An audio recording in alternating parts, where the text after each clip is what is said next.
मैं वाकई ताई माखन निकाल लूं। और मैया दधी मंथन करने लगी हैं।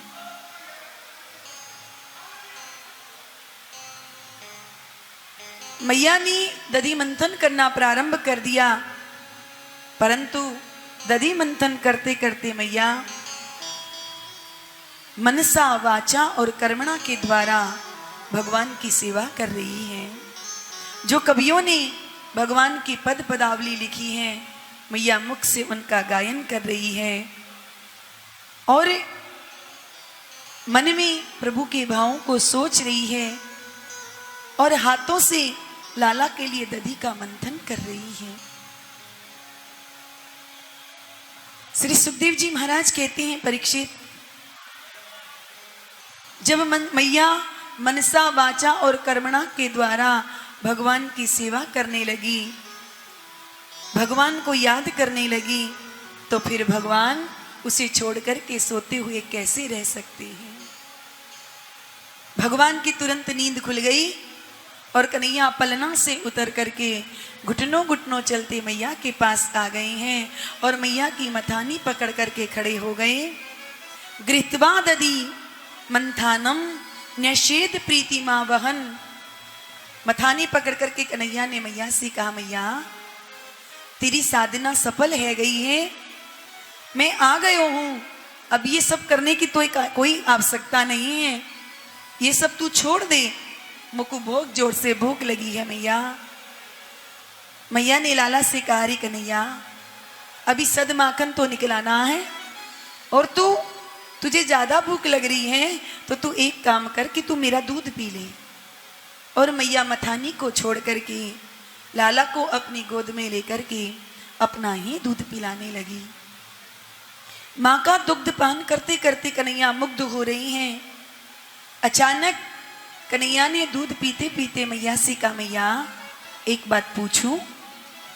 मैया ने कही, लाला एक क्यों, तू दो बात पूछ ले।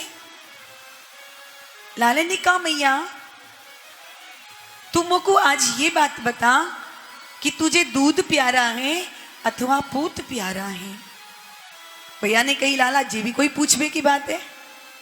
कन्हैया ने कहा, नहीं नहीं मैया तू सच्ची सच्ची मुझको बता दे कि तुझे दूध प्यारा है अथवा पूत प्यारा है। मैया ने हंस करके कहा, अरे कन्हैया मुझे तो मेरा कन्हैया ही प्यारा है, दूध दही सब तेरे सामने का चीज है, वो तो तू खाता है इसलिए मैं सबको संवार के रखती हूँ, वैसे तो मुझे सबसे प्रिय तू ही है कन्हैया। कन्हैया मैया के मुख से सुनकर के प्रसन्न हो गई और मन में विचार करने लगी कि मैया मुझसे बहुत प्रेम करती है। कन्हैया मैया का दूध पी रही हैं। इतने में ही एक दासी ने आकर के मैया से कहा, मैया तू जहां लाला से बात करने में लगी है और वहां चूल्हे पर जो तूने दूध रखा था गर्म करने के लिए, वो सारा का सारा दूध उफन गया है।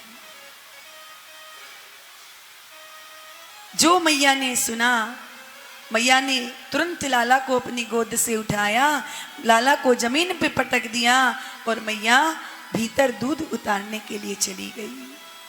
कन्हैया को गुस्सा आ गई। सुखदेव बाबा कहते हैं, अतृप्त मुस्त्रज जवेन बा। कन्हैया को अतृप्त अवस्था में छोड़ करके मैया चली गई तो कन्हैया को क्रोध आ गया। संजात कोपा स्फुरिता धराधरम। लाल लाल अरुण ओष्ठ हो गए कन्हैया के, ओष्ठ फड़कने लगे हैं। गुस्सा इतना आई कि अभी तो मैया हाल में मोको कह रही थी कि मुझे दूध नहीं पूत प्यारा है, और दूध का नाम सुनते ही मैया ने पूत की छुट्टी कर दी।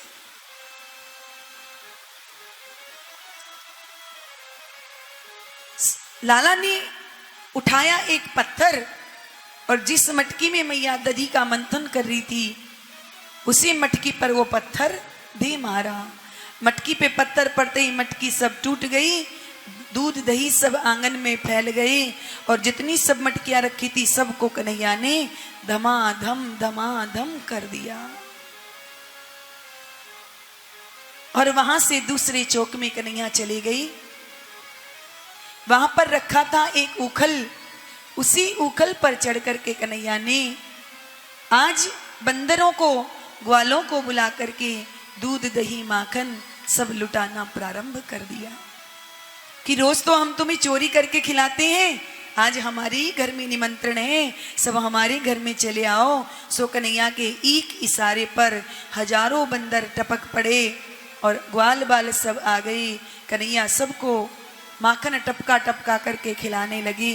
पर मैया ने जब दूध चूल्हे से उतार दिया और धमाधम की जब मैया ने आवाज सुनी, मैया आंगन में आई और आंगन में आकर के क्या देखती हैं कि दूध दही की माखन की मटकियां सब टूटी हुई पड़ी हैं, सारा दूध दही आंगन में फैल गया है। मैया एक बार तो देख करके मुस्कुराने लगी कि नेक सा लाला है, जरा सा गोद से उतार करके चली गई तो सबको ठिकाने लगा दिया। पर जैसे ही मैया ने चौक में दृष्टि डाल करके देखा तो कन्हैया ऊखल पर बैठ करके बंदरों को माखन लुटा रही हैं। मैया ने सोचा कि रोज तो गोपियां आकर के मुझे उलाना देती थी कि मैया तेरा कन्हैया हमारे घर में आकर के हमारी चोरी करता है, पर या ने तो आज घर के ही सारे माठ मटका फोड़ दिए और यहाँ घर में ही सब बंदरन को माखन लुटा रहा है, आज मैं भी इसे छोड़ने वाली नहीं हूं। और मैया ने लाठी उठाई और आगे कन्हैया ने देखा कि मैया मेरी तरफ भाग रही है, मुझे मारेगी, आज तो मैया छोड़ने वाली नहीं है। सो कन्हैया ने भी उखल से छलांग लगाई और भागना प्रारंभ कर दिया। अब आगे आगे कन्हैया और पीछे पीछे मैया। सुखदेव बाबा कहते हैं, कन्हैया परीक्षित ऐसे भागते हुए ब्रह्म के तुमने कभी दर्शन नहीं किए होंगे। जिस परमात्मा की एक झलक पाने को बड़े बड़े देवता तरसते हैं, बड़े बड़े सिद्ध कोटि के महात्मा तप करते हैं, समाधि लगाते हैं, आज वही नारायण ब्रज की वीथियों में मैया के भय से इधर उधर भाग रहा है और मैया हाथ में लाठी लेकर के कृष्ण का पीछा कर रही है। मैया कहती है, अरे कन्हैया तू रुक जा, आज मैं तुम्हारी पूजा करूंगी। कन्हैया कहते हैं, मैया तू पूजा करेगी? हाँ कन्हैया मैं तेरी पूजा करूंगी। अरे भागते भागते मेरी सांस उखड़ गई है, अब तो तू मेरे हाथ में आ जा, कब तक भागता रहेगा? आज मैं भी कन्हैया तुझे छोड़ने वाली नहीं हूं। आज तुझे छठी का दूध याद दिला दूंगी मैं तुझे। मोए बुढ़ापे में तुम यहां से वहां भगा रही हो, मेरी सांस उखड़ गई है। मैया के पसीना छूटने लगा। अब तो कन्हैया ने आंखें मीड़ मीड़ करके जोर जोर से रोना प्रारंभ कर दिया। अरे मैया तू पूजा ही करेगी ना? हाँ लाला मैं तेरी पूजा ही करूंगी। तो एक बात सच्ची सच्ची बता, यदि तू पूजा करेगी तो हाथ में ये लाठी क्यों ले रखी है? मैया कहती है, अरे कन्हैया बुढ़ापे में तो एक न एक दिन सबको लाठी लेनी पड़ती है, ये लाठी तो मैंने अपने बुढ़ापे के सहारे ताई ली है, तो मैया मुझे मारेगी तो नहीं? नहीं मैया नहीं मारूंगी। और कन्हैया पूजा का मतलब समझते ही नहीं है। मैया जब दौड़ते दौड़ते थक गई, मैया एक जगह पर जाकर के बैठ गई है और कन्हैया से कहा, अरे कन्हैया यदि तुझे इस लाठी से डर लगता है तो ले, मैंने फेंक दी लाठी, अब तो तू मेरे हाथ में आ जा। कन्हैया धीरे धीरे मैया के पास आने लगे और मैया से बार बार कह रहे हैं, देख मैया तू पूजा ही करियो। मैया कहती है, हाँ लाला मैं तेरी पूजा ही करूंगी। और कन्हैया जैसे ही मैया के पास में आए हैं, मैया ने दौड़ करके झप से कन्हैया का हाथ पकड़ लिया है। सुखदेव बाबा कहते हैं, परीक्षित अब तो कन्हैया आंखें मीड़ मीड़ करके रोने लगे। अरे मैया तू बिल्कुल झूठी है, तूने कहा था कि मैं तेरी पूजा करूंगी, अब तू मुझे छोड़ दे। मैया कहती है, अरे कन्हैया आज तो मैं तुझे छठी का दूध याद दिलाऊंगी, तूने मेरी ददिया सास के हाथ के मटके सब कोरे कोरे सब तोड़ के ठिकाने लगा दिए, आज मैं तुझे छोड़ने वाली नहीं हूं। और मैया कन्हैया को पकड़ करके घर में लेकर के आई है। फिर मन में विचार कर रही है कि बिल्कुल दंड ना दूंगी तो ये उदंड भी तो हो जाएगा, तो कुछ ना कुछ दंड तो मुझे इसे देना ही पड़ेगा। सो मैया ने सोचा कि जा घर में बालक चोरी करता है वो भी उसका मित्र ही होता है। मैया ने सोचा कि उखल पर बांध खड़े होकर के इसने बंदर भालुओं को खूब माखन लुटाया है, तो आज इसी उखल से मैं इसे बांधूंगी।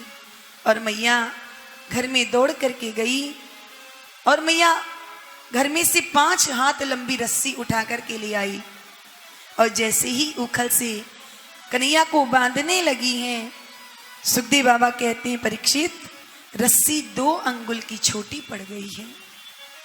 तो मैया दूसरी रस्सी लेकर के आई है, पर वो रस्सी भी 2 अंगुल छोटी पड़ गई। तीसरी रस्सी भी मैया ने जोड़ दी। देख देख करके मैया घर में जितनी रस्सियां थी वो तमाम रस्सियां जोड़ दी, परंतु फिर भी तदंगी द्वैलुंगम न्यूनम यद्यदा दत्तम बंधनम, फिर भी रस्सी 2 अंगुल छोटी पड़ गई है। सुखदेव बाबा कहते हैं परीक्षित मैया ने सैकड़ों रस्सियां जोड़ दी, फिर भी रस्सी 2 अंगुल की छोटी पड़ गई है। कैसा अद्भुत भगवान का चमत्कार है। न तो प्रभु ने अणिमा महिमा लघिमा का प्रयोग किया है और ना ही प्रभु किसी सिद्धि का प्रयोग कर रहे हैं। जितने हैं उतने ही हैं, फिर भी रस्सियां सब छोटी पड़ गई हैं। कैसा विचित्र चमत्कार है।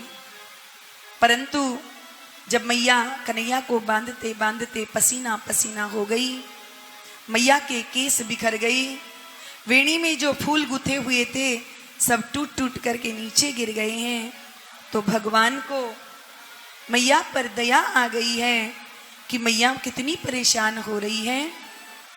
तो कन्हैया स्वयमातु स्विन्न गात्रायाम विस्तृत कब्र स्रज है, दृष्टवा परिश्रमम कृष्ण कृपया सीत बंधनम। जब मैया को परिश्रम देखा कन्हैया ने, तो कन्हैया स्वयं मैया के बंधन में आ गई है। जो 2 अंगुल की कमी थी गोविंद ने उसे पूर्ण कर दिया। और ये 2 अंगुल की कमी क्या है? भक्तजन परिश्रम और भगवत कृपा, जब ये दोनों होते हैं तो वो 2 अंगुल की न्यूनता समाप्त हो जाती है और भगवान मैया के बंधन में आ गई हैं। जब तक ये दोनों पुष्ट नहीं होते तब तक परमात्मा को कोई बांध नहीं सकता है। भगवान किसी के बंधन में नहीं आ सकते। भक्त का परिश्रम और भगवत कृपा, जब ये दोनों जुड़ जाते हैं तब भगवान भक्त के बंधन में आ जाते हैं। मैया ने कन्हैया को उखल से बांध दिया है। मैया कन्हैया का पेट मैया ने उखल से बांधा, इसलिए कन्हैया का नाम पड़ गया दामोदर, क्योंकि उदर से रस्सी बांधी है। दाम माने रस्सी और उदर यानी पेट, पेट से रस्सी बांधी, इसलिए भगवान का नाम हुआ दामोदर। बोलिए दामोदर भगवान की जय। और मैया कन्हैया को बंधा हुआ छोड़ करके भीतर चली गई।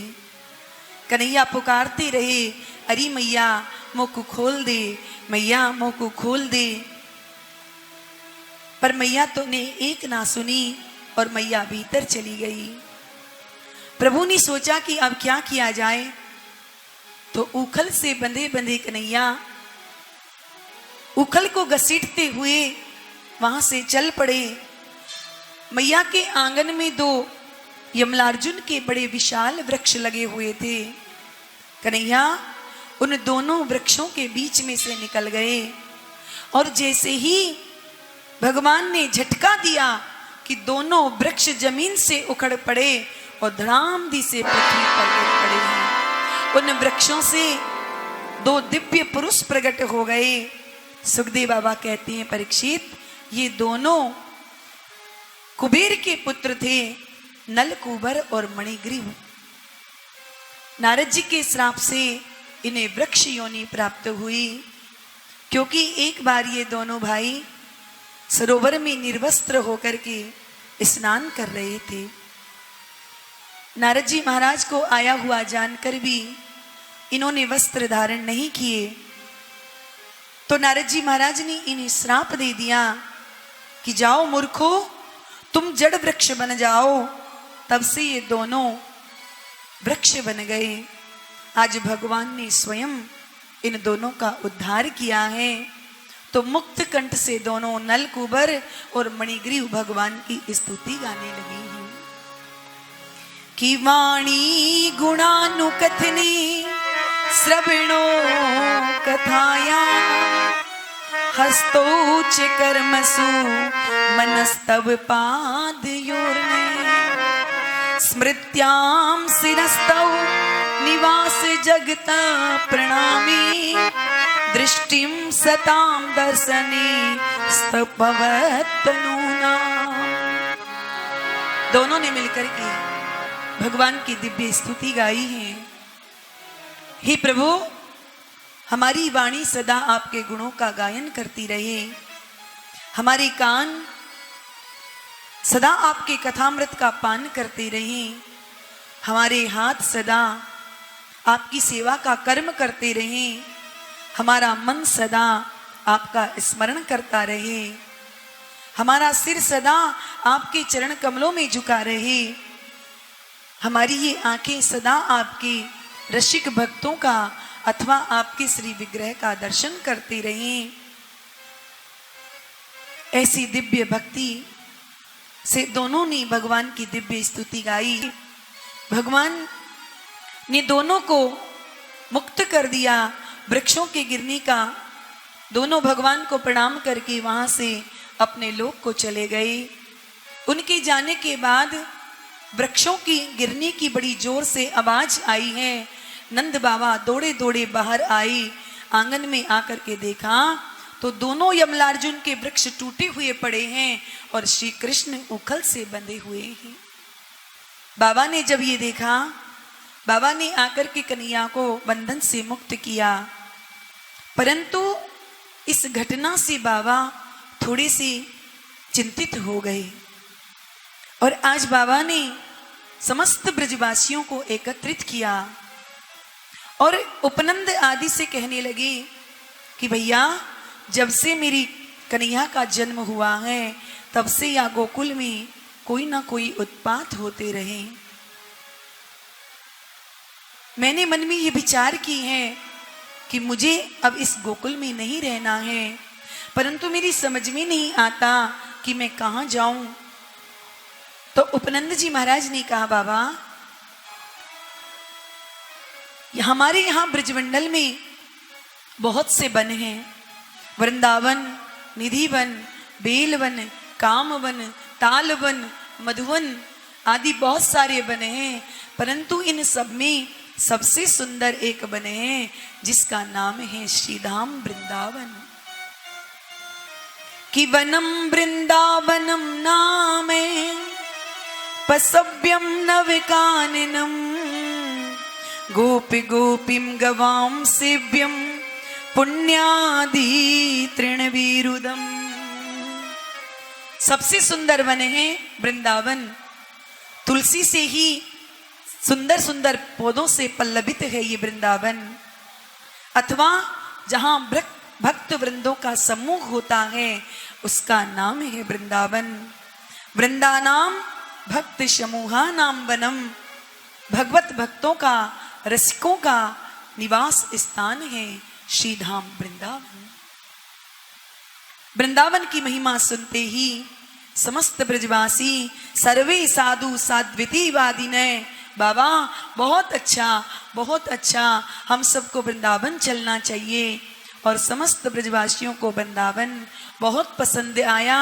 फिर क्या था, समस्त ब्रजवासी अपनी अपनी बैलगाड़ियों पर अपना अपना सामान रख लिए और गोकुल को छोड़ करके समस्त ब्रजवासी वृंदावन के लिए चल पड़े हैं। अपने गाय बछड़ों को हाँक करके सब वृंदावन की ओर चले हैं। आइए हम सब लोग भी अपने मन से श्रीधाम वृंदावन की ओर चलते हैं। वृंदावन धाम अपार जपे जा राधे राधे। श्री वृंदावन धाम अपार रटे जा राधे राधे। श्री वृंदावन धाम अपार रटे जा राधे राधे। वृंदावन धाम अपार रटे जा राधे राधे। रटे जा राधे राधे जपे जा राधे राधे। रटे जा राधे राधे रटे जा राधे राधे। राधे अलबेली सरकार जपे जा राधे राधे। राधे अलबेली सरकार रटे जा राधे राधे।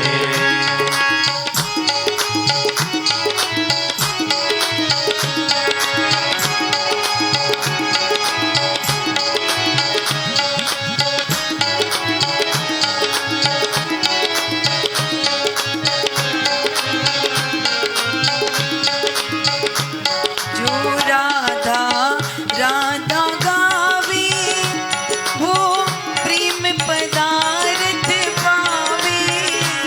जो राधा राधा गावे ओ प्रेम पदार्थ पावे। जो राधा राधा गावे वो प्रेम पदार्थ पावे। जो राधा राधा गावे वो प्रेम पदार्थ पावे। वाको है जाए बेड़ा पार जपे जा राधे राधे। वाको है जाए बेड़ा पार रटे जा राधे राधे। वृंदावन धाम अपार रटे जा राधे राधे। श्री वृंदावन धाम अपार रटे जा राधे राधे।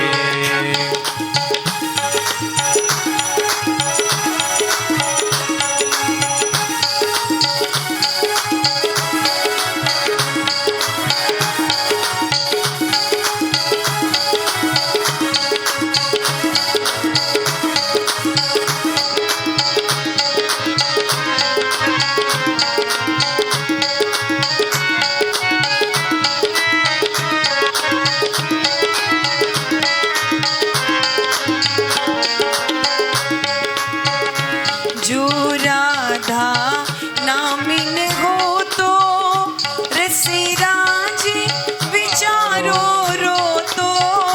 जो राधा नाम न हो तो रसराज विचारो रो तो। जो राधा नामिन हो तो रसिराज विचारो रो तो। जो राधा नाम न हो तो रसरास विचारो रो तो। नहीं हो तो कृष्ण अवतार रटे जा राधे राधे। नहीं हो तो कृष्ण अवतार रटे जा राधे राधे। राधे अलबेली सरकार रटे जा राधे राधे। ओ राधे अलबेली सरकार रटे जा राधे राधे।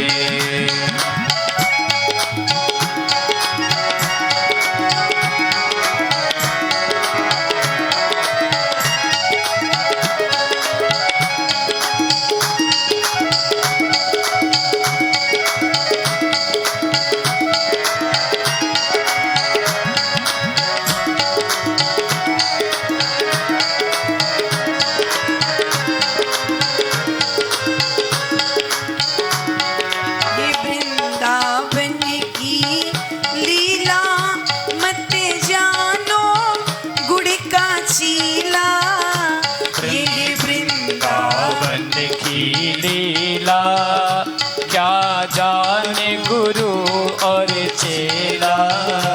ये है वृंदावन की लीला, मत जानो गुड़ का चीला।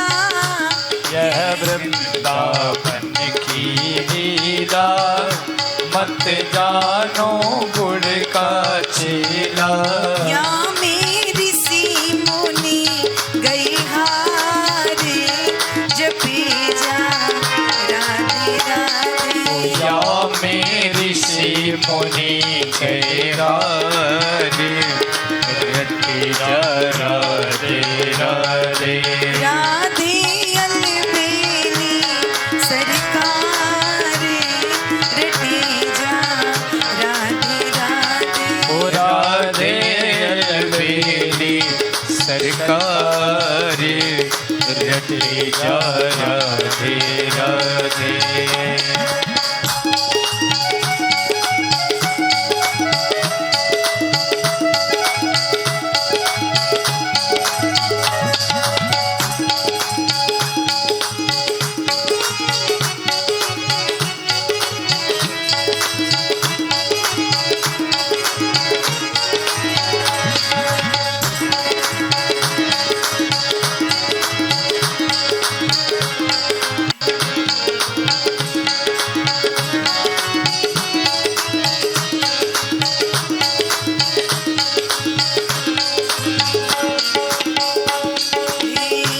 तू वृंदावन में आयो, तूने राधा नाम ने गायो। तू वृंदावन में आयो, तूने राधा नाम न गायो। तू वृंदावन में आयो, तूने राधा नाम ने गायो। तू वृंदावन में आयो, तू राधा नाम न गायो। ओ तेरे जीवन को धीका, अरे रटे जा राधे राधे। तेरे जीवन की धिक्कार, रटे जा राधे राधे। श्री वृंदावन धाम अपार, रटे जा राधे राधे। श्री पार, रटे जा राधे राधे।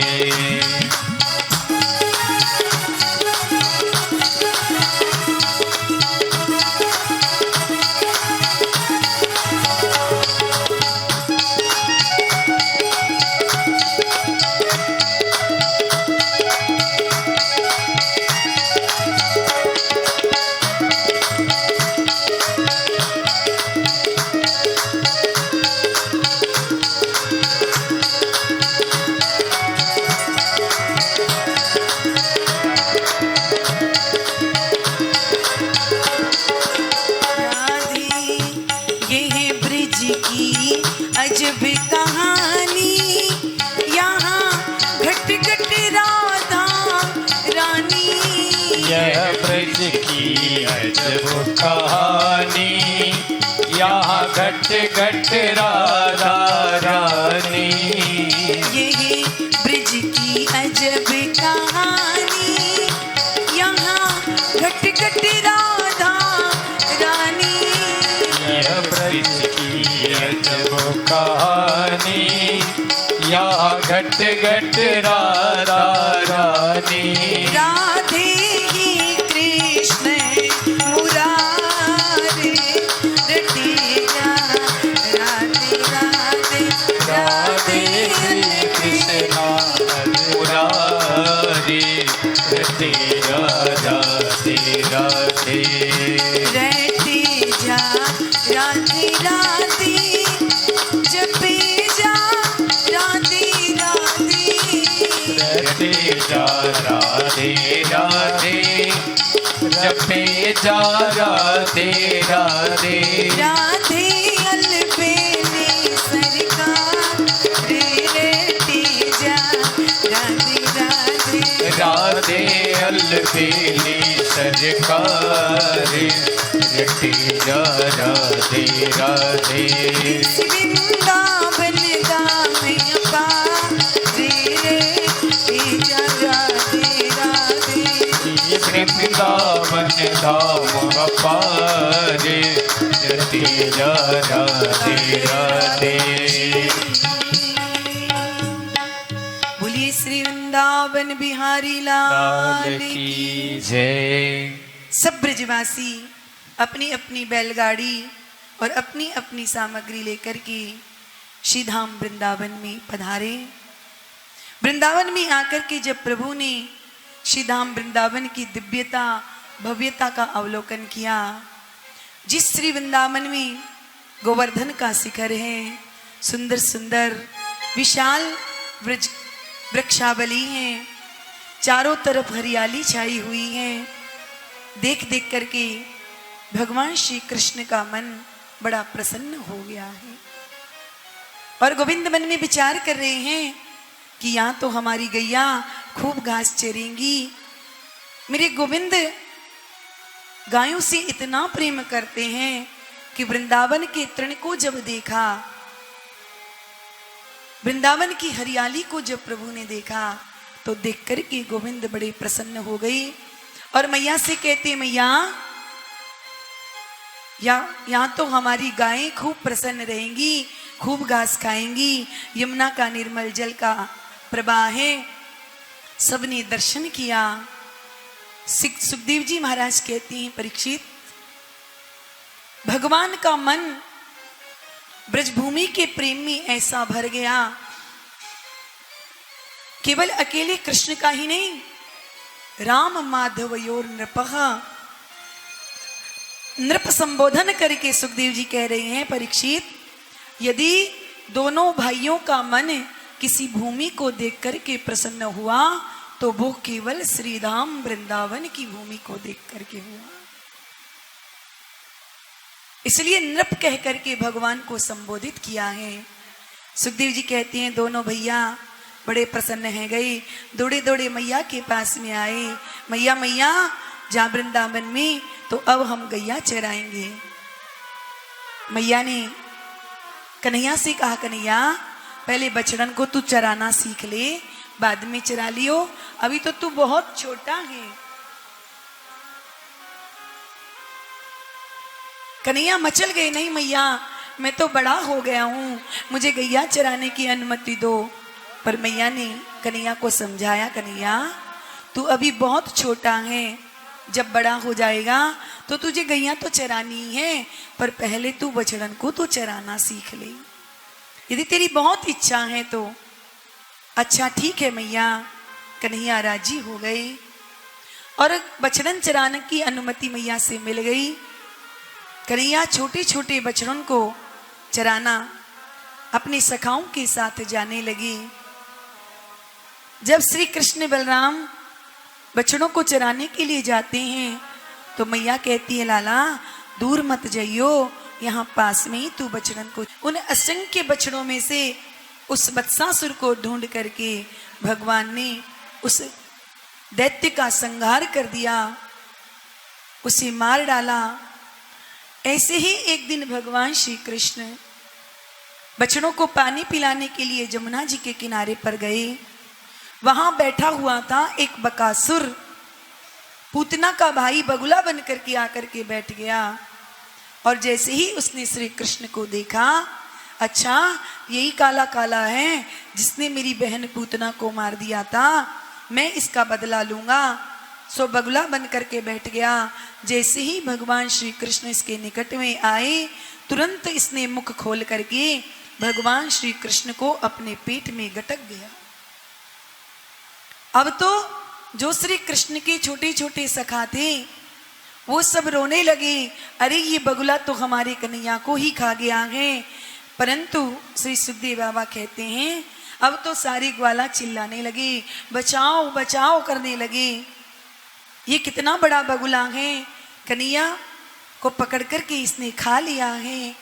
जब इधर उधर चिल्लाने लगे तो सुखदेव बाबा कहते हैं, कि कन्हैया ने उस बगुला के पेट में जाकर के अपने शरीर को इतना गर्म कर दिया कि बगुले को पेट में रखना कृष्ण को भारी पड़ गया और तुरंत उसने मुख खोल करके श्री कृष्ण को बाहर उगल दिया है। जैसे ही भगवान श्री कृष्ण बाहर आए,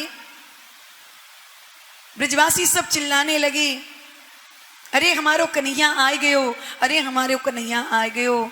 कन्हैया ने सबके देखते देखते उस बगुला के दोनों चंचू पुट पकड़ लिए और जैसे कोई बालक खेल खेल में तिनके को चीर देता है, ऐसे ही गोविंद ने उसके दोनों चंचू पुट पकड़ करके उसका उद्धार कर दिया है।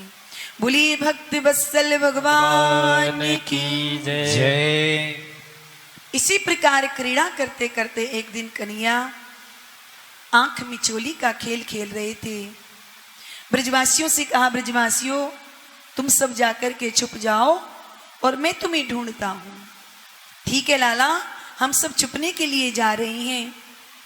और ब्रजवासी श्री कृष्ण से छुपने के लिए स्थान ढूंढने लगे कि कहां पर छुपे। इतने में आ गया वहां पर अघासुर। उस अघासुर ने बड़े विशाल अजगर का रूप बना लिया और मुंह फाड़ करके धरती से अपने नीचे वाले जबड़े को सटा करके ऊपर वाला मुख आकाश की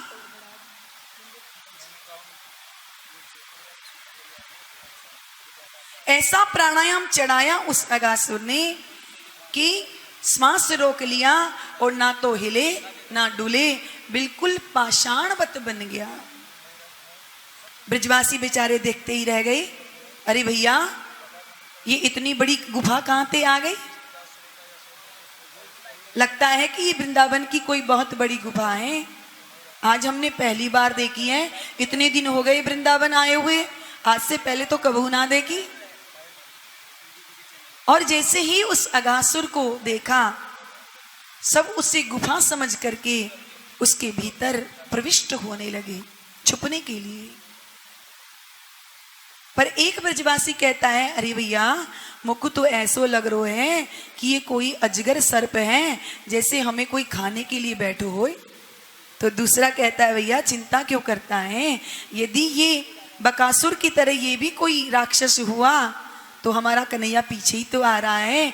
जैसे बा ने बत्सासुर और बकासुर को ठिकाने लगाया, वैसे याकू भी ठिकाने लगा देगो। तो चिंता कर भी की क्या बात है। और सब ताली बजा करके उस अघासुर के मुख में घुसने लगे। आपस में चर्चा करते जा रहे हैं, देखो भैया कैसी सुंदर गुफा है। जैसे ही अघासुर के मुख में प्रविष्ट हुए और उसकी जिह्वा पर जैसे ही पांव रखा, तो एक कहता है, देखो भैया कैसे मखमली गद्दे बिछे हुए हैं, या गुफा में तो वृंदावन के महात्मन के तो बड़े ठाटे हैं। तो दूसरा कहता है, भैया अघासुर के मुख में उसके जो दांत लटक रहे थे खूंटा की तरह, उन्हें देख करके कहता है एक ब्रजवासी, अरे भैया जी खूंटा काय के लगा रखे हैं गुफा में। तो दूसरा जवाब देता है, भैया ये यहाँ के महात्माओं का नियम होगा कि जब भी महात्मा यहाँ तपस्या करने के लिए आते हैं, अपने अपने सामान को या खूंटा में टाक देते हैं और बैठ करके भजन करते हैं। एक प्रश्न करता है और दूसरा उसका उत्तर दे देता है। ऐसे ही चर्चा करते करते जैसे ही अघासुर के कंठ तक पहुंचे कि अब तक अघासुर ने अपनी श्वास को रोक रखा था, परंतु जैसे ही उसने गरम गरम श्वास छोड़ी तो अंदर से दुर्गंधी अंदर से आई है। एक ब्रजवासी कहता है, भैया ये कैसी दुर्गंध आ रही है। तो दूसरा कहता है, भैया महात्मन को तो अपने शरीर को ही भान ना रहे, महात्मा सब भजन करते रहते हैं और कोई जीव जंतु भड़बड़ाए के भीतर घुस गयो होएगो और मर गयो होएगो, बाकी बदबू आ रही है। आपस में चर्चा करते हुए जा रही हैं। अघासुर के कंठ से उसके उदर में चले गए। कन्हैया ने जब दूर से ब्रजवासियों को अगासुर के मुख में जाते हुए देखा। कन्हैया पीछे से पुकारने लगे, अरे ब्रजवासियों, ये गुफा ना है, ये तो अगासुर है, अगासुर तुम सबको भोजन कर जाएगो, तुम इसके मुख में मत जाओ। पर काऊ ब्रजवासी ने ना सुनी और एक के बाद एक सब उस अगासुर के भीतर घुसते चले गए। सुखदेव बाबा कहते हैं, परीक्षित, कन्हैया ने सोचा कि मेरे ब्रजवासी इस अगासुर के मुख में चले गए हैं और मुझे उन सब की रक्षा करनी है। भगवान ने जैसे ही अगासुर के मुख में प्रवेश किया, अगासुर मन में विचार करने लगा कि यही है जिसे मैं मारने के लिए आया हूं। जैसे ही गोविंद उसके मुख के भीतर घुसे, उसके कंठ तक पहुंचे हैं कि अगासुर ने धीरे धीरे अब अपने मुख को बंद करना प्रारंभ कर दिया है। जैसे ही उसके कंठ में प्रभु पहुंचे, तुरंत अगासुर ने अपना मुख बंद कर लिया। कन्हैया ने भी अपने शरीर को फुलाना प्रारंभ कर दिया और इतने पहाड़ के जैसे प्रभु ने अपने शरीर को बना लिया। अगासुर का श्वास लेना भी कठिन हो गया, आंखें पलट गई, ब्रह्मरंध्र फट गया, उसमें से उसके प्राण निकल गए। भगवान अगासुर के मुख से समस्त ब्रजवासियों को निकाल करके लाए हैं और जैसे ही अगासुर के शरीर से एक दिव्य ज्योति निकली, प्रभु के चरणों में विलीन हो गई है। सुखदेव बाबा कहते हैं, परीक्षित, ब्रजवासियों को जब प्रभु बाहर लेकर के आए, अपनी कृपामय दृष्टि से जैसे ही उनको देखा तो सब ब्रजवासी ऐसे उठ करके खड़े हो गए जैसे ब्रजवासी सो कर के उठे हैं। चारों ओर से कन्हैया को घेर लिया। अरे भैया कन्हैया, तूने बचा लियो, नहीं तो ये अगासुर तो हमारो नाश तो कर जातो। भगवान उन ब्रजवासियों को अगासुर का उद्धार करके बाहर लेकर के आए। सुखदेव जी महाराज कहते हैं, परीक्षित, भगवान ने इस प्रकार से अगासुर का उद्धार किया। अगासुर का उद्धार तो हो गया, परंतु परीक्षित जी ने प्रश्न किया कि अगासुर के शरीर से जो दिव्य तेज निकला वो भगवान में समा गया। इतनी ऊंची गति उस अगासुर की। तो सुखदेव बाबा कहते हैं, परीक्षित, जो भगवान का नाम लेकर के मरता है तो उसको भगवान का परम पद मिल जाता है। जिसने भगवान को ही अपने मुख में रख करके अपने प्राणों का त्याग किया है तो उसे मुक्ति कैसे नहीं मिलेगी? उसका तो मोक्ष होना ही होना है, उसमें संदेह कैसा? आश्चर्य तो इस बात का है कि परीक्षित, अगासुर को आज मारा है प्रभु ने, पर ब्रजवासियों ने ठीक 1 वर्ष के बाद जाकर के मैया यशोदा से कही, मैया तेरे कन्हैया ने आज अगासुर मार दियो। परीक्षित जी महाराज चौंके और परीक्षित जी ने कहा, गुरुदेव 1 वर्ष तक ये सब ब्रजवासी कहाँ चले गए थे जो 1 वर्ष के बाद आकर के मैया से बात सुनाई? तो सुखदेव जी महाराज कहते हैं, सुनो परीक्षित, तुम्हारे मन में अतिशय अनुराग देख करके मुझसे कोई बात, कोई रहस्य छुपाई नहीं बनता है। ग्वाला जब गैया चराने के लिए जाते हैं तो अपना कलेवा अपने साथ लेकर के जाते हैं। उनकी मैया उन्हें एक कपड़े में कलेऊ बांध करके दे देती हैं और ग्वाले सब लेकर के आ जाते हैं। गायों अपने कलेऊ को वृक्ष की डाली से टांक देते हैं और गायों को चरने के लिए स्वतंत्र छोड़ देते हैं। और जब भूख लगती है ग्वालों को तो अपनी अपनी पोटली पेड़ से उतार करके अपना अपनी कलेऊ कर लेते हैं। तो जब सब ब्रजवासी बोलिए सतगुरुदेव भगवान की जय, अगासुर के मुख से बाहर आए तो बोले, कन्हैया आज तो तेरी कृपा से हम बच गए, नहीं तो ये अगासुर तो हमें मार ही देता। पर लाला अब हमको बड़ी जोर से भूख लग रही है। भगवान बोले, तो अपना अपना कलेऊ उतारो और प्रेम से भोजन करो।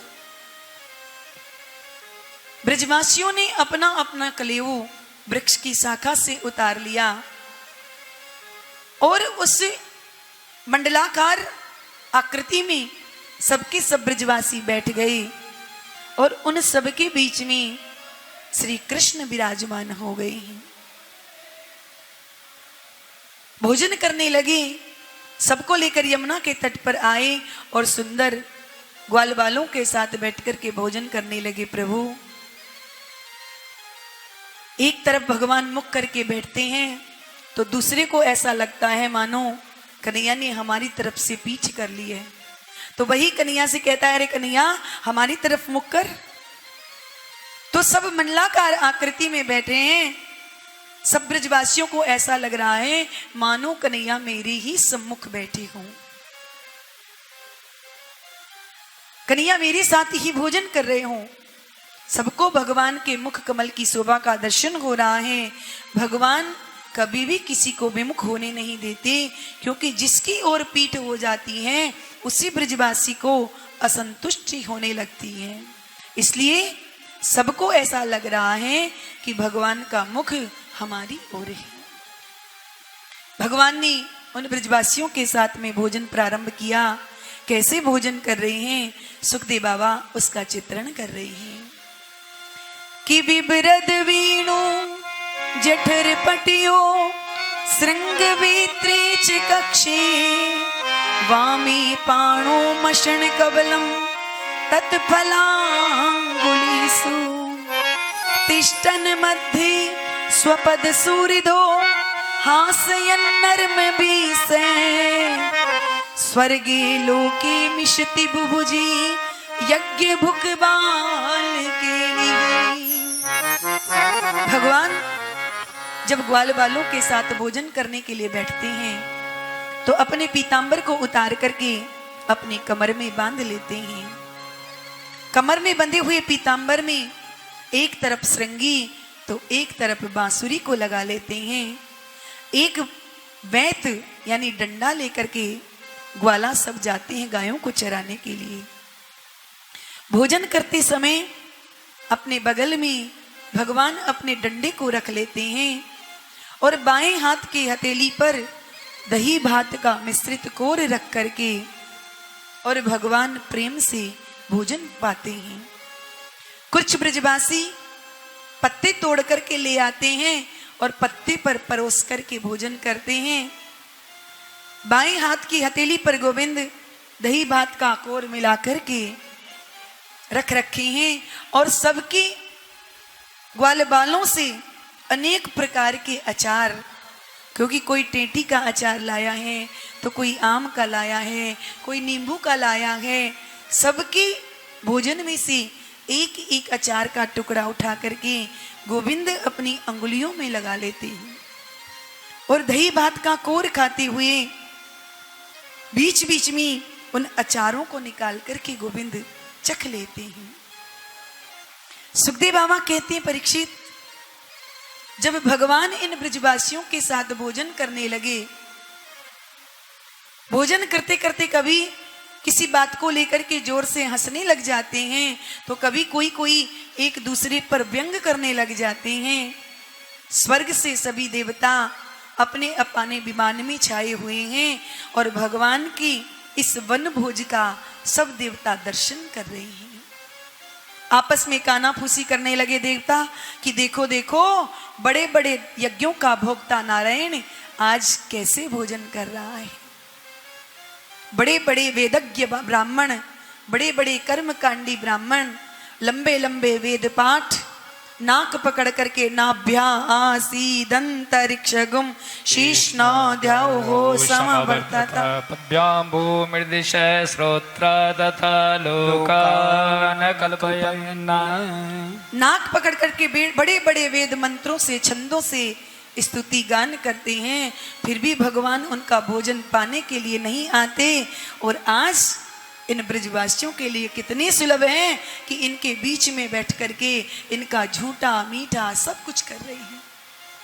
अरे भोजन का नियम होता है शुद्ध पवित्र आसन पर बैठ करके आचमन करके हाथ पांव धो करके तब भोजन किया जाता है।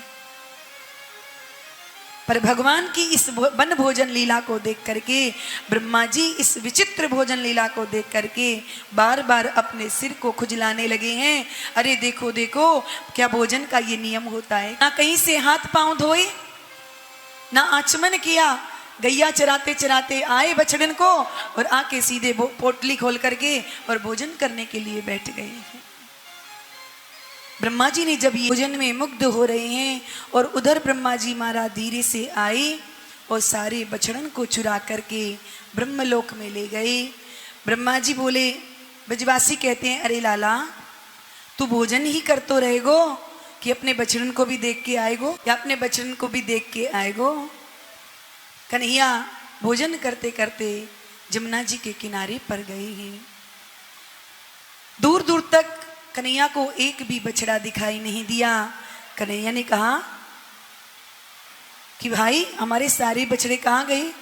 अरे भाई, कोई चुरा करके ले जाता तो एक दो को ले जाता, 10-5 को ले जाता, ये सारे के सारे बछड़े कहाँ चले गए? दूर दूर तक जब कुछ भी दिखाई नहीं दिया, कन्हैया लौट करके ग्वाल बालों के पास में आए। पर इधर ब्रह्मा जी ने क्या किया, उधर जब कन्हैया बछड़ों को ढूंढने के लिए गए तो ब्रह्मा जी ने सारे के सारे ग्वाल बाल चुरा लिए और सबको ब्रह्मलोक में ले जा करके सबको योग निद्रा में सुला दिया है। भगवान इधर जाएं तो बछड़े नहीं और उधर आए तो ग्वाल बाल नहीं है। अब तो भगवान एक बार तो रोने लगे कि मेरे बछड़े और ग्वाल बाल कहाँ चले गए। पर जैसे ही प्रभु ने ध्यान लगा करके देखा तो सब समझ गए प्रभु कि अच्छा, ये तो हमारे ब्रह्मा जी की करामातें हैं, हमारी परीक्षा ले रहे हैं। ठीक है, तो आज हम इन्हीं की भाषा में जवाब देते हैं, और जो जिस विषय का जानकार हो उसे उसी चीज से प्रभावित किया जाए, तब उसका पांडित्य है। कोई वेद मंत्रों में पारंगत है तो उसे वेद मंत्रों से ही प्रभावित किया जाए, तब उसका पांडित्य है। ब्रह्मा जी महाराज सृष्टि रचना में पारंगत हैं, तो प्रभु ने सोचा कि आज हम इन्हें दूसरी नई सृष्टि करके दिखाते हैं, और भगवान ने अपने ही श्री विग्रह से असंख्य ग्वाल बाल और असंख्य बछड़ों को प्रकट कर दिया है। भगवान ने केवल शरीर मात्र बनाया ऐसा नहीं है। जो ब्रजवासी ने जैसा कपड़ा पहन रखा था वैसे कपड़े भी भगवान बन गए। जो ब्रजवासी अपने हाथ में जैसा डंडा ले रखा था वैसा डंडा भी भगवान बन गए। सर्वम विष्णुमयम जगत, आज ये महावाक्य प्रभु ने चरितार्थ करके दिखा दिया है। कोई कितना भी चिंतन करे पर फिर भी यदि ध्यान से भी देखेगा तो भगवान ग्वाल बालों की रेखा तक प्रभु बन गए। कोई पहचान नहीं पाएगा कि असली कौन से हैं और नकली कौन से हैं। तो सर्वसाधारण तो पकड़ ही कैसे सकता है। परंतु 1 साल के बाद जब बलराम जी महाराज को ये बात समझ में आई, वह भी कब, जब मैया ने कहा था कि कन्हैया बछड़ों को ज्यादा दूर चराने के लिए मत जाना। पर आज कन्हैया थोड़ी दूर निकल गई। सायंकाल को जब बछड़ों को लेकर के श्री कृष्ण लौट करके आए तो जैसे ही गायों ने अपने बछड़ों को देखा तो पूंछ उठा करके बिना मार्ग देखे गायें भागने लगी। जिन गायों ने अपने बछड़ों को दूध पिलाना बंद कर दिया था, आज ऐसा वात्सल्य उन गायों के हृदय में अपने बछड़ों के प्रति हुआ है कि बिना मार्ग देखे गाय सब भाग रही हैं। ग्वाल बालों ने दौड़ करके अपने बच्चों को अपने हृदय से लगा लिया। गायें अपने बछड़ों को दूध पिलाने लगी हैं।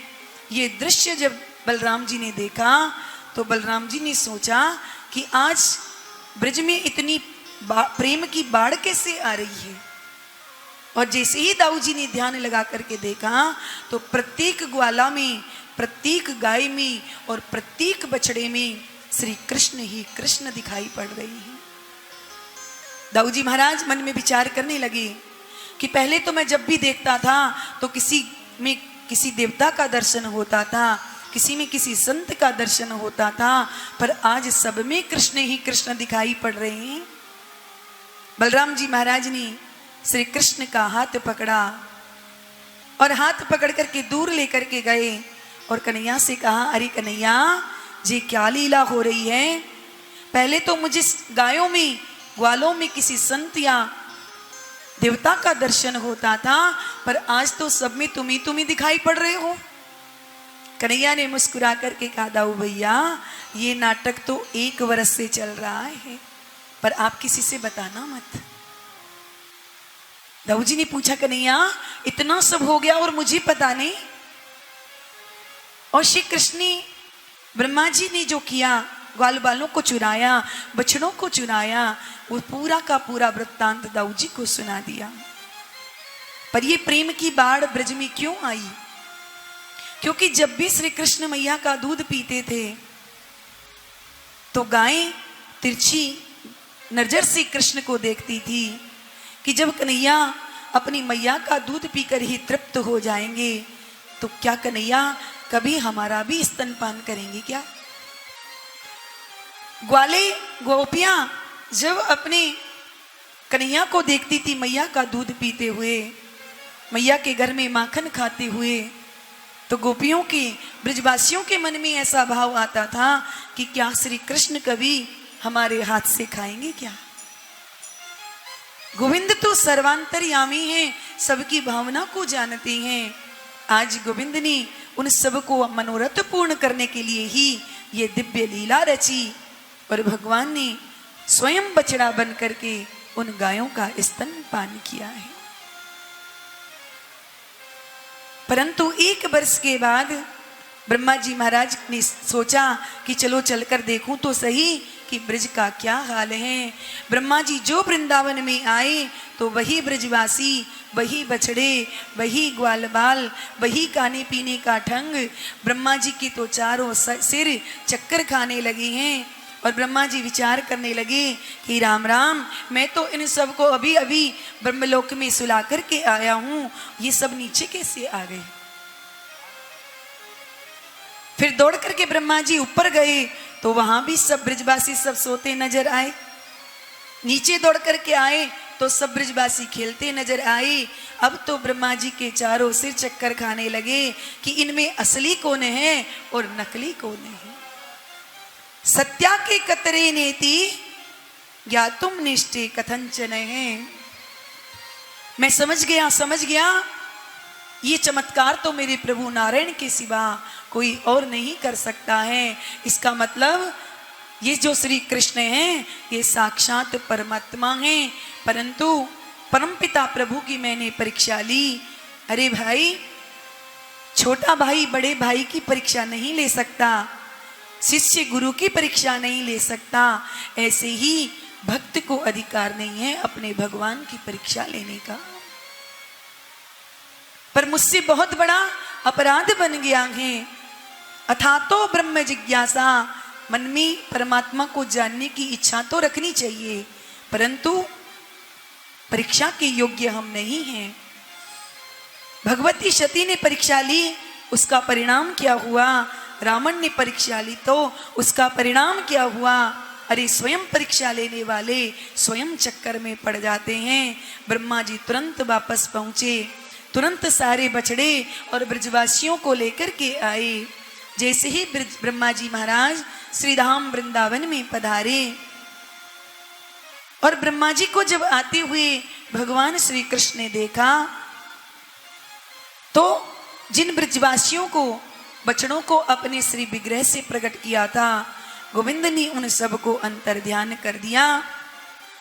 ब्रह्मा जी ने आकर के ब्रजवासी और बछड़े भगवान को समर्पित किए, चरणों में गिरकर साष्टांग दंडवत प्रणाम किया।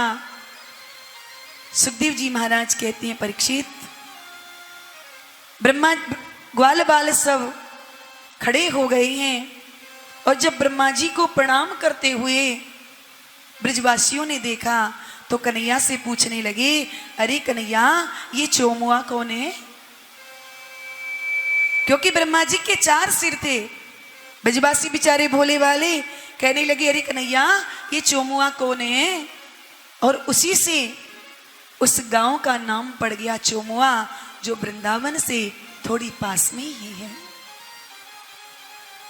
ब्रह्मा जी महाराज ने 42 श्लोकों से भगवान की दिव्य स्तुति गाई है कि नो मिड्डे ते ब्रवपुसे तड़िदंबराये गुंजा बतंस परिपिछ लसन मुखाये वन्यस्रजे कवल वेत्र विषाण वेणु लक्षश्रिये मृदुपति पशुपांग जाए।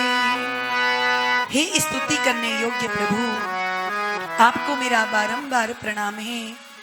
आपका जो श्याम बपू है, ये श्याम रंग जो है, ये अनंत का वाचक है प्रभु। भगवान एक शब्द भी ब्रह्मा जी से नहीं बोले, तो ब्रह्मा जी को लगा कि भाई मां किसी बात को लेकर के गुस्सा हो जाए, नाराज हो जाए, तो उसके बच्चे को मना लो, उसके बच्चे को मिठाई दे दो। जब बच्चा प्रसन्न हो जाएगा तो माँ अपने आप प्रसन्न हो जाती है। ये ब्रजवासी भगवान को अति प्रिय हैं, इसलिए इन ब्रजवासियों के ब्रह्मा जी महाराज ने मुक्त कंठ से बड़ाई की है। ब्रह्मा जी महाराज कहते हैं कि हे प्रभु, मैं इन ब्रजवासियों की भाग्य की क्या सराहना करूं, ये कितने भाग्यशाली हैं। कौन इनके भाग्य की इस महिमा का वर्णन कर सकता है। अरे स्वयं मैं विधाता और कई कई बड़े बड़े देवता जिनकी एक कृपामय दृष्टि पाने के लिए तरसते हैं। शेष महेश गणेश दिनेश सुरेश हूं जाहि निरंतर ध्यावे। और वही परमात्मा इस श्रीधाम वृंदावन में ताही अहीर की छोहरिया छचिया भर छाछ पे नाच नचावे। उसी परम तत्व को ब्रज की ये ब्रज ग्वालिनियां कहती हैं, अरे कन्हैया एक ठुमका लगा करके नाच दे, यदि तेरा नाच नीका लगा तो मैं तुझे ताजा ताजा छाछ पिवाऊंगी। और गोपियों की उसी एक छाछ को पीने के लिए कन्हैया उन ब्रजबामाओं के सामने ठुमका लगा करके नाचने लग जाते हैं। इन जगन्नाथ प्रभु को देखो किस प्रकार से इन ब्रजवासियों के क्रीड़ा मृग बन करके प्रभु विहार कर रहे हैं। अनंत प्रकार से ब्रह्मा जी महाराज ने भगवान की स्तुति गाई, परंतु भगवान एक शब्द भी ब्रह्मा से नहीं बोले। तो अंत में इत्यविष्टूये भूमान त्रिपरिक्रम्य पादयो हो, ब्रह्मा जी महाराज भगवान की 3 परिक्रमा करके ही वहां से लौट करके वहां से अपने स्थान को प्रस्थान कर दिया। ब्रह्मा जी को लगा कि मुझसे बहुत बड़ा अपराध बन गया है। ब्रह्मा जी ने 3 परिक्रमा क्यों की? अरे वेद को जानने वाले हैं विधाता ब्रह्मा, फिर उन्होंने भगवान की 3 परिक्रमा क्यों की?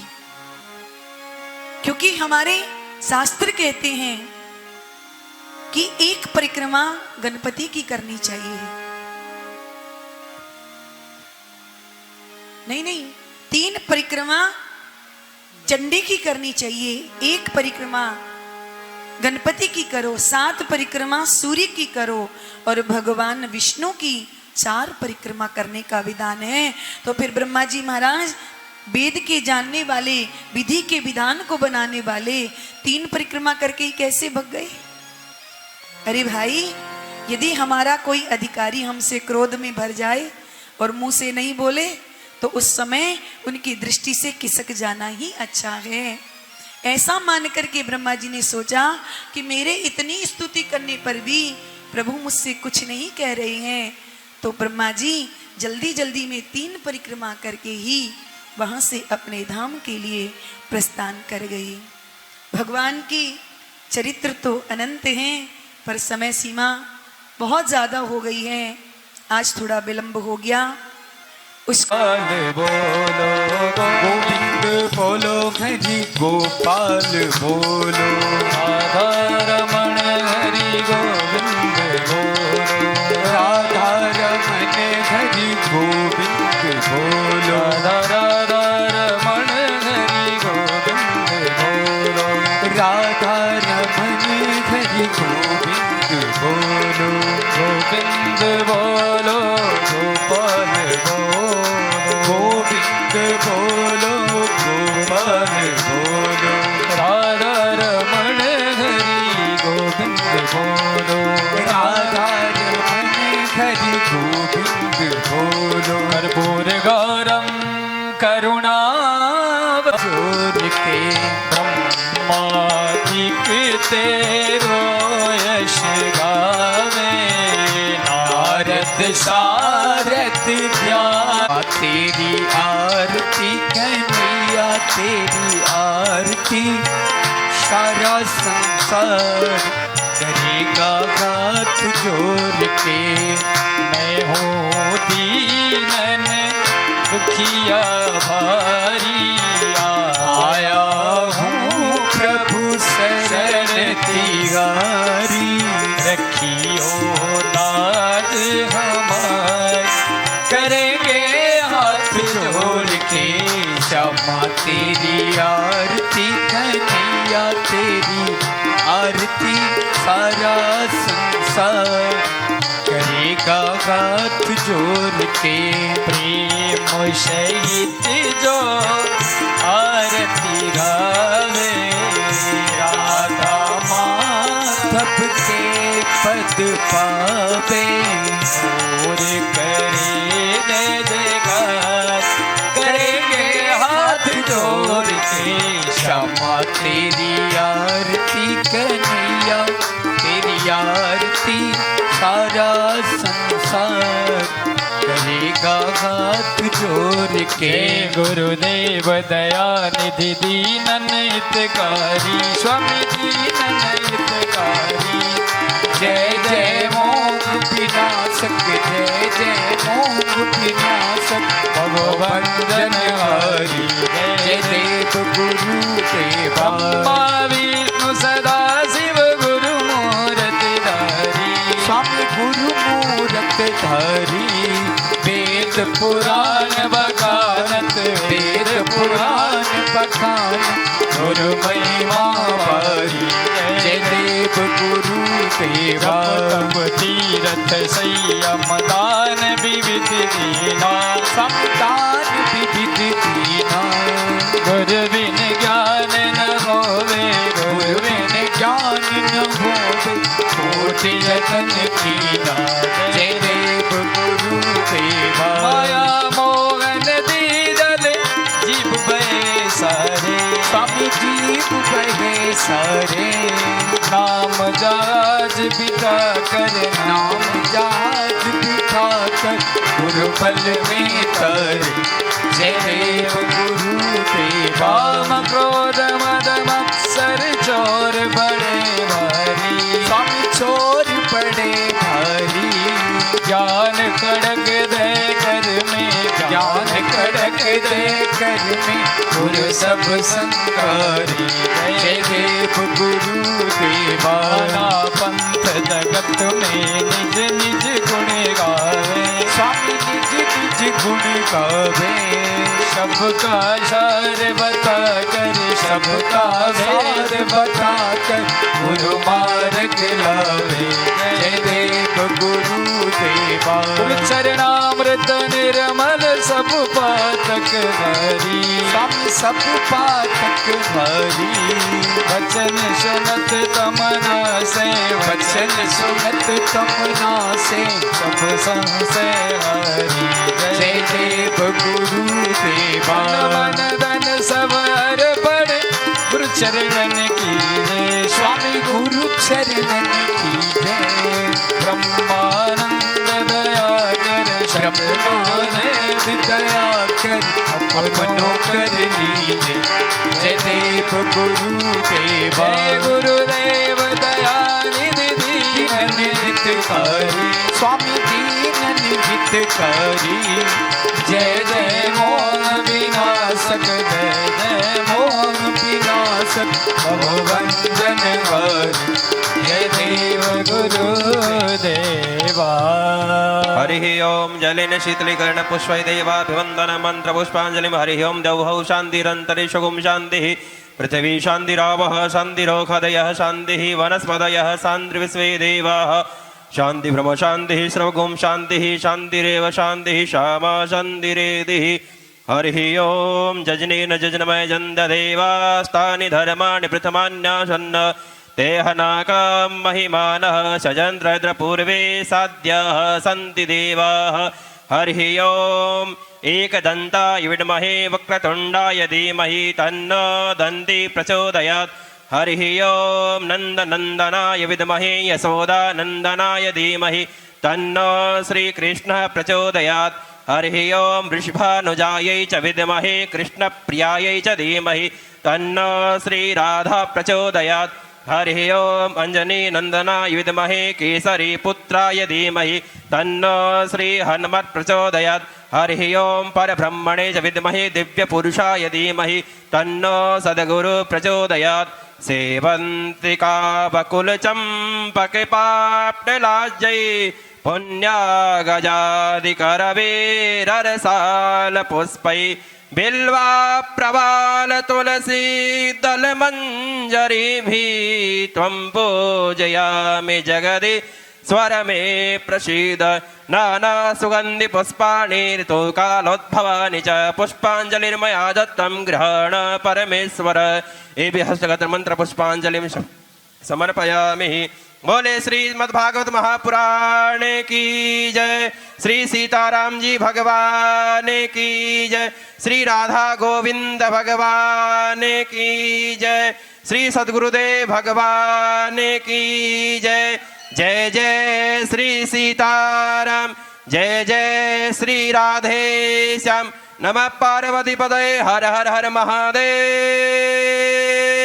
शंभु।